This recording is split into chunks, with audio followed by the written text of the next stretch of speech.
मंच में उपस्थित ईसाई आदिवासी महासभा छत्तीसगढ़ के हमारे मार्गदर्शक, हमारे संरक्षक डॉक्टर सिंडी बाकला जी, हमारे बीच में सौरव आदिवासी समाज के ब्लॉक अध्यक्ष जो कि हमारे साथ में हर सुख दुख में हमारे साथ में खड़े रहते हैं, सम्मानीय श्री श्याम सुंदर मरावी जी हमारे बीच में उपस्थित है। हमारे इस परिक्षेत्र के दायगा जी श्री राधेश्याम योगेश्वरी जी, साथ में यहाँ पे मंच में जितने भी हमारे धर्म पहले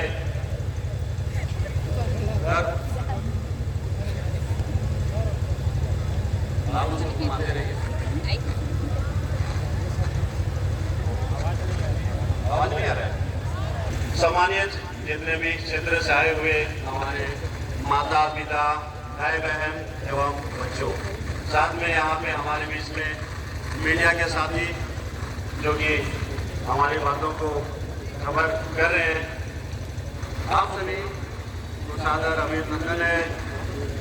आज के इस दिन में जो कि हम सभी आज पूरे विश्व में बाबा साहब अम्बेडकर की जयंती मना रहे हैं, लेकिन साथ में हमारे साथ आज इस कुनकुरी के बल्कि छत्तीसगढ़ का मुख्यालय आज हृदय स्थल हमारा कुनकुरी हो गया है, क्योंकि हमारे छत्तीसगढ़ के यशस्वी मुख्यमंत्री कुनकुरी विधानसभा से आते हैं।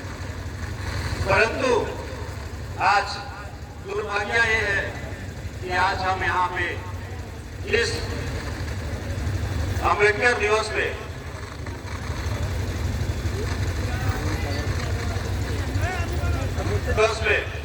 हम विरोध प्रदर्शन का यहाँ पे कार्यक्रम बनाए हैं। आप सभी जानते हैं कि विगत कुछ दिनों से जिस प्रकार से इस क्षेत्र में बातें उठ रही है, जो हमारा Holi cross of nursing college जो कि यहाँ पे वर्षों से संचालित है, आप सभी यहाँ पे सुने कि होली क्रॉस हॉस्पिटल जो कि 1958 से हमारे इस क्षेत्र के लिए सेवा चिकित्सा का काम कर रही है। उस समय क्षेत्र में किसी प्रकार का कोई भी स्वास्थ्य सेवा का यहाँ पे उपलब्ध नहीं थी। उस समय हमारे इस होली क्रॉस संस्था के सिस्टरगण यहाँ पर आए और इस जसपुर क्षेत्र में आदिवासी बहुल क्षेत्र में उन्होंने अपना यहाँ पे संस्था स्थापना किया, जो कि होली क्रॉस के नाम से अस्पताल खोला। आप सभी जानते हैं इस प्रकार से हमारे Holi cross of nursing college की संस्था है। सारी चीजें सरकार की गतिविधियों नियम कानून से बंधी होती है। आप सभी जानते हैं कि किसी बच्चे को अगर परीक्षा में बैठना हो तो उसे औसत अनुपात में अपनी उपस्थिति दर्ज करानी होती है, लेकिन जिस प्रकार से शिकायतकर्ता के द्वारा यह शिकायत किया गया कि Holi cross of nursing college की प्रिंसिपल मेरी उपस्थिति होने के बावजूद नहीं भरा गया है। मैं कहना चाहूंगा इस प्रकार से अलग आरोप हमारे उस Holi cross of nursing college में 300 लगभग हमारे बच्चियां वहां पे प्रैक्टिस कर रही है। किसी के साथ में किसी भी समुदाय के किसी भी धर्म के साथ में भेदभाव नहीं किया जाता है।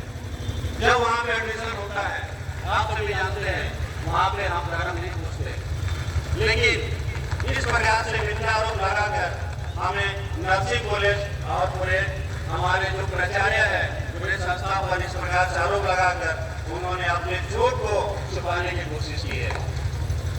इस प्रकार से हम जानते हैं कि छात्रा का उपस्थिति मात्र 32% है, और जैसे कि हम सभी जान रहे हैं कि परीक्षा में बैठने के लिए कम से कम 75% अनुपात की जरूरत हमें होती है। लेकिन जिस प्रकार से परीक्षा में बैठने के लिए छात्रा के द्वारा हमारे प्राचार्य को दबाव दिया गया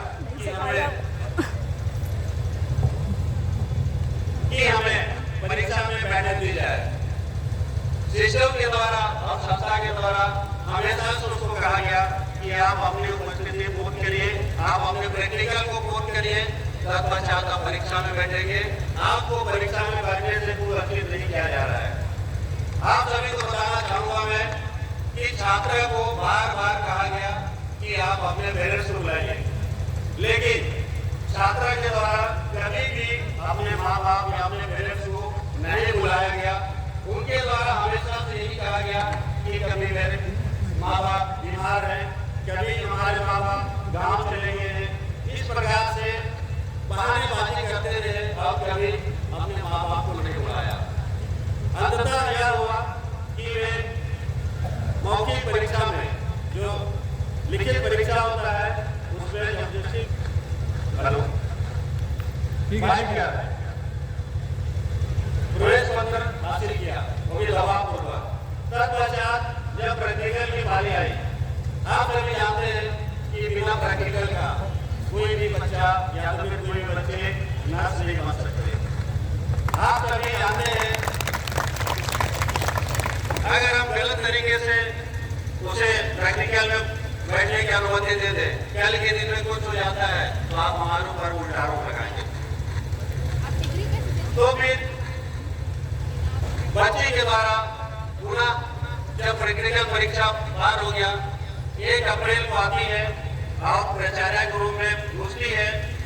उसके बाद में प्राचार्य रूम में प्राचार्य बैठी हुई रहती है, शिकायत करता जाती है और वहाँ पे धमकी भरी सब कहती है कि मैं तुमको देख लूंगी, तुम्हारे संस्था को देख लूंगी, तुम मुझे नहीं जानती, कोर्ट कचहरी का चक्कर मेरा पुराना आदत है, मेरे मीडिया में बहुत सारे साथी बाहर हैं, मैं तुमको बर्बाद कर दूंगी, मैं तुमको देख लूंगी। इस प्रकार से कहकर वो वहां से निकल जाती है।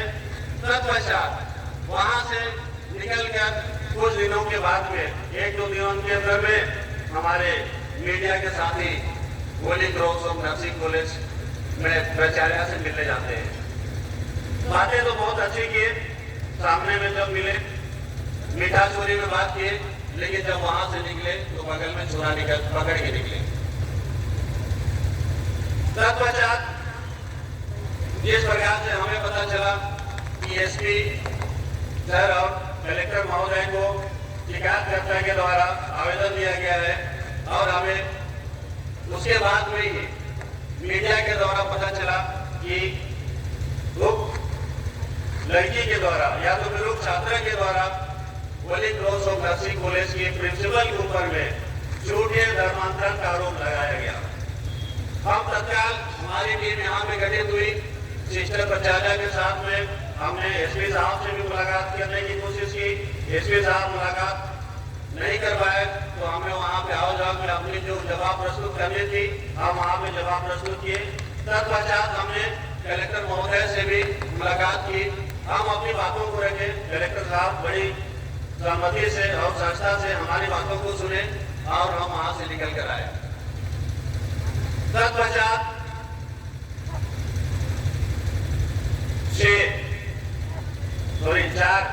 4 अप्रैल को शिकायतकर्ता के द्वारा 6 अप्रैल को शिकायतकर्ता के द्वारा संबंधित पुलिस थाना में अपनी शिकायत प्रस्तुत करती है और उस दिन सिस्टर प्राचार्य के ऊपर में झूठे आरोप लगाकर एफआईआर दर्ज हो जाता है। तब हम पता किए कि यहाँ पे मामला सेंसिटिव बताकर उसको ब्लॉक कर दिया गया है। हमने अपने जवाब प्रस्तुत की। तत्पश्चात हमारे थाना प्रभारी एसडीओपी सर, हमारे अनुविभाग अधिकारी राजस्व को हमने अपना जवाब प्रस्तुत किया। उसी दरमियान कलेक्टर महोदय के द्वारा भी एक टीम गठित की गई, जो कि 4 अप्रैल को उनकी 5 सदस्यों की टीम हमारे संस्था में आती है और विगत 5 साल का दस्तावेज वो ये पूरे समेट के ले जाते हैं। तत्पश्चात हमने 8 अप्रैल को हम भी जो शिकायत करता छात्र के ऊपर और उसका साथ देने वालों के ऊपर में एफआईआर दर्ज करने हेतु आवेदन लगाते हैं, लेकिन पे पुलिस थाना आते हैं, तब आते हैं कि हमारा जो आवेदन है उसमें विचार किया जाएगा, उसमें जांच की जाएगी, तत्पश्चात कार्रवाई की जाएगी। लेकिन जब शिकायत कर आती है उस समय जांच नहीं होता है, उस समय जांच नहीं होता है और उस समय हमारे प्राचार्य सिस्टर के ऊपर में बेबुनियाद आरोप लगाकर एफआईआर दर्ज किया जाता है। तो हम ये बातें कहना चाहेंगे कि किसी एक समुदाय या तो फिर किसी एक व्यक्ति विशेष का आवेदन आपने तुरंत स्वीकार कर लिया, लेकिन दूसरे समुदाय जब आता है आपके पास में तो आपने आवेदन तो स्वीकार किया लेकिन कार्रवाई नहीं की। ये है आपका रवैया, ये जशपुर पुलिस का रवैया। हम कहना चाहेंगे कि जिस प्रकार से आपने हमारे प्रति रवैया किया है, हमारे भोले भाले लोगों के प्रति आपका रवैया क्या होता होगा।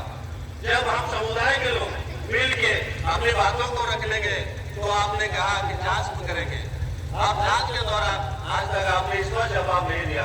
तत्पश्चात हमने थाना प्रभारी महोदय से भी निवेदन किया कि सर हमारी आवेदन पे क्या विचार हो रहा है, तो बताया जाता है कि आपके आवेदन पर कार्रवाई करेंगे लेकिन उसमें पहले हम जांच करेंगे। हम उसी दिन कहे कि सर सामने वाले का आवेदन आप एक बार में स्वीकार कर लेते हैं और उनका एफआईआर दर्ज तुरंत कर लेते हैं, लेकिन हमारा 4 दिन से आवेदन दिया गया है उसमें कुछ कार्रवाई नहीं होती है। उसी दिन हम सभी बोले कि अगर इस प्रकार से रवैया होगा तो फिर हम अपनी बातों को रखने के लिए, अपनी संवैधानिक बातों को रखने के लिए हम रोड में उतरने के लिए विवश होंगे। थाना प्रभारी के द्वारा कहा जाता है आप स्वतंत्र है अपनी बातों को रखने के लिए। तब आज हम यहाँ पे मैं बताना चाहूंगा, हम यहाँ पे ईसाई समुदाय से आए हुए हैं, हमें यहाँ पे कोई शौक नहीं है इस रोड में बैठने के लिए, हमारे भोले भाले लोगों को यहाँ पे लाने का कोई शौक नहीं है। मैं बताना चाहूंगा हम 40 काल में है और 40 काल के इस पुण्य सप्ताह में हम आज विगत कल हम खजूर त्योहार माने। जिस प्रकार से यीशु की जय जयकार करते हुए यरूशलेम में हमारे यीशु की जय जयकार होती है, आज जब हम मान के न्याय के लिए हम मुखुरी जैसा चौक में अपने भावों को रखने के लिए हमें भी जमा हुए। आपको बता दूं जिस प्रकार से हमारे प्रति भेदभाव किया गया, माननीय न्यायालय में प्रकरण लंबित है और चूंकि आज के आप सभी को बताना जरूरी समझूंगा मैं, विगत कुछ जिस प्रकार से 10 तारीख को यहाँ पे कतिपय संगठनों के द्वारा हमारे सिस्टर मिर्सी के गिरफ्तार होने का दबाव जिस प्रकार से किया गया और उनका आवेदन अनुविभागीय अधिकारी राजस्व कुरकुरी को दिए और अनुविभागीय अधिकारी राजस्व यहाँ से उनको अनुमति भी दे दिया। लेकिन गजब की बात यह है जब हमने यहाँ पे आवेदन किया तो उस आवेदन पर सुनवाई नहीं होता है। कहा जाता है कि आपके आवेदन यहाँ पे सुनवाई नहीं होती है और आपको जाना पड़ेगा जिला, आपको अनुमति वहां से लेना पड़ेगा। आपसे पूछना चाहूंगा, एक हमसे संविधान है, किसी कतिपय संगठनों को आप तुरंत यहाँ से अनुमति देते हैं और एक समुदाय जो ईसाई समुदाय आपके पास में आता है उसे आप इस प्रकार से नजरअंदाज करते हैं। ये हम चलने नहीं देंगे। इसके लिए हमें भले जितना भी रोड में लड़ाई लड़ना हो हम लड़ने के लिए तैयार हैं। आप सभी को बोलना चाहूंगा, जिस प्रकार से हमारे संस्थाओं पर बार बार आरोप लगाया जाता है धर्मांतरण धर्मांतरण धर्मांतरण, आप सभी को बताना चाहूंगा मैं कि हमारे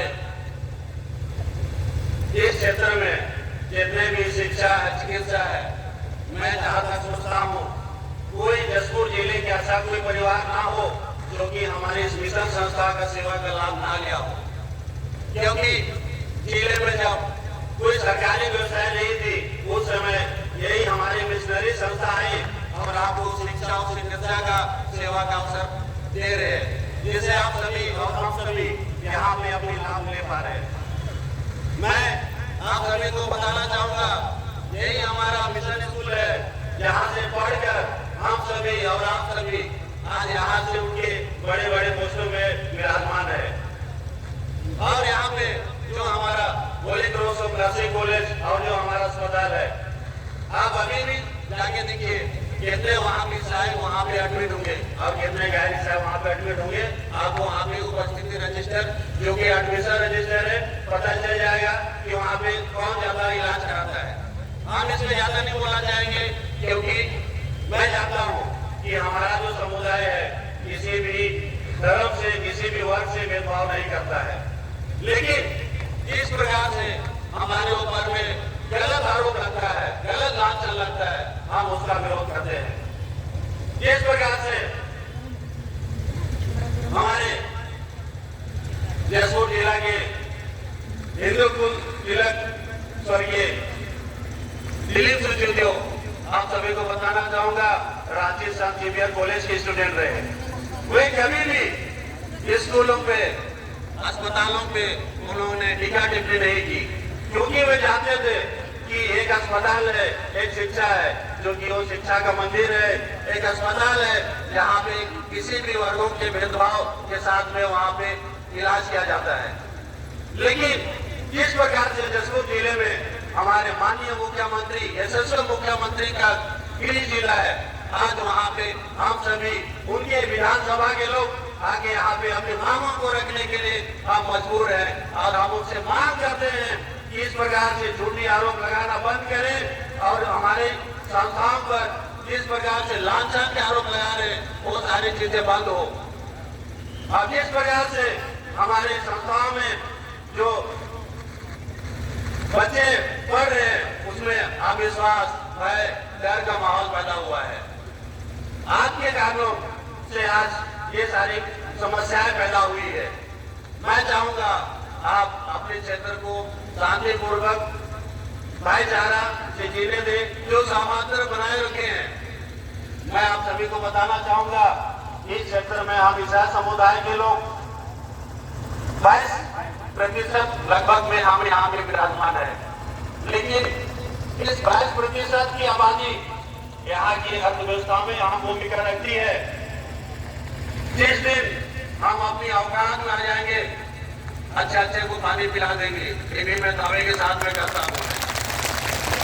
इसलिए हम सभी बोलते हैं जो हमारा साथ नहीं,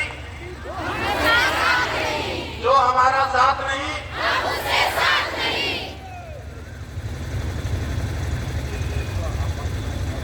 मेरे शहर के वासियों, मेरे क्षेत्र के वासियों, हम कभी ऐसा नहीं चाहते हैं कि हमारे बीच में भेदभाव हो, हमारे बीच में आपसी सौहार्द खराब हो, हम कभी नहीं चाहते हैं। लेकिन जिस प्रकार से झूठा एवं मिथ्या आरोप लगाकर जो राजनीति सीखने के लिए, अपनी चेहरा चमकाने के लिए जो लोग आरोपी का मदद कर रहे, सावधान हो जाए। ये जसपुर भोले भाले लोगों का, शांत मिजाज लोगों का ये क्षेत्र है। सोए हुए शहर को जाने दो, एक जगह पर ईसाई आदिवासी आज दुनिया के किसी क्षेत्र में, कोई भी देश में, कोई भी शहर में आप नजरें उठा के आप देख लीजिए, हमारा जसपुर का आदमी अपनी सेवाएं देने के लिए यहाँ से लेके अमेरिका, हर जगह, हर देश, हर शहरों में आपको मौजूद मिलेगा। इस प्रकार से यहाँ पे सिस्टर बता रही थी कि हमारी हेड ऑफिस है आउट ऑफ कंट्री स्विट्जरलैंड। आप सभी जानते हैं कि हमारा सेवा का क्षेत्र सिर्फ यहाँ पे नहीं, क्योंकि हम एक मानव धर्म मानने वाले इंसान है, हम ईसाइयत को मानने वाले इंसान है। एक तरफ आप हमारे धार्मिक भावनाओं को ठेस पहुंचाते हैं, उसमें कार्रवाई नहीं होती है, उसमें एफआईआर नहीं होती है, लेकिन एक तरफ एक स्टूडेंट और एक प्राचार्य के बीच में जिसका कोई सबूत नहीं है, वो निराधार आरोप लगाकर वो बोल देती है कि मुझे धर्मांतरण का झूठा आरोप लगाकर मुझे दबाव देकर नन बनने के लिए मुझे दबाव बना गया। वाह रे वाह, हमारी लड़कियां क्या मर गई, हमारी समुदाय की लड़कियां क्या मर गई। आपको बता देना चाहूंगा कि आपके टाइप से, देखिए हम तो जान भी नहीं रहे थे, लेकिन मीडिया के साथियों के द्वारा हमें पता चला कि उनके ऊपर में कोर्ट में भी प्रकरण लंबित है। मैं बोलना नहीं चाहूंगा किसी की प्राइवेसी के बारे में, लेकिन हमें पता नहीं था कि उनके बारे में भी कोर्ट में मामला लंबित है। क्या हम उनको नन बनाने के लिए प्रेरित करेंगे? क्या हम उनको नन बनाने के लिए प्रेरित करेंगे? हमारे पास बहुत लंबी लाइन है, उसमें से भी हमें छाटना पड़ता है कि हमें इसको लेके उसको ले। सही है कि नहीं? सही है। ऐसे झूठ एवं बेबुनियाद मिथ्या आरोप को हम खारिज करते हैं और सरकार से ही मांग करते हैं कि जो हमारा जो आवेदन है, जो हमारे एफआईआर के लिए हमने जो आवेदन दिया है उसमें कार्रवाई करे। हमारी मांगे ये है कि जो भी एफआईआर दर्ज करने वाली शिकायतकर्ता के ऊपर में एफआईआर दर्ज हो और जो उसका साथ दे रहे, जो हमारे भाई उनके साथ दे रहे, उनके खिलाफ एफआईआर दर्ज हो। मैं यही मांग रखते हुए अपनी बातों को विराम करता हूँ। सभी को बहुत बहुत धन्यवाद। जोहार, जय यीशु। सभी को पुण्य सप्ताह की ढेर सारी शुभकामनाएं। धन्यवाद।